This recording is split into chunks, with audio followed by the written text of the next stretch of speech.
छत्तीसतम राज्यस्तरीय टेनिकट सिनियर एवं जूनियर टेनिकट प्रतियोगिता आमर 22 तारीख आरंभ होती आज समाप्त हो। ये कर उद्देश्य हूँ ग्रामांचल लेवल जो खेलाड़ी मैंने रही बहुत आम लुकायित प्रतिभा अच्छा आम केमी डेभलप करूँ से उद्देश्य नहीं कि ग्रामांचल करूँ। प्रथम तो यही ग्रामर यही काउपुर यही उल्लंग ग्रामर आमर 18-19 पिला अलरेडी नेशनल खेल सारे जड़े जे इंडिया को रिप्रेजेंट करते भद्रक जिलूर से पिलाटी अच्छे ओडिशा रिप्रेजेंट होगी साउथ आफ्रिका जाइला से टीम गेम गोल्ड पाइला। तेणुक यहाँ आम मूल उद्देश्य जे आमर ग्रामांचल बहुत भल भल प्रतिभा मान अच्छा आम केमी खेलर विकास हो पार प्रति स्कूल कॉलेज रे आम केमी खेल को प्रचार प्रसार करें से उद्देश्य आम यही खेल को अनुष्ठान करुँ।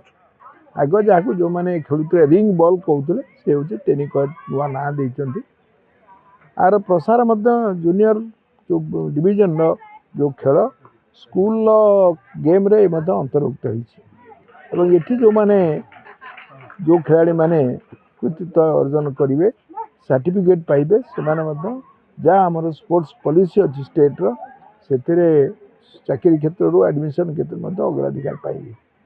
व्ययबहुल नुहे स्वल्प खर्च खेलटी करहब सब यार आवश्यकता रही गाँव प्रचार करने।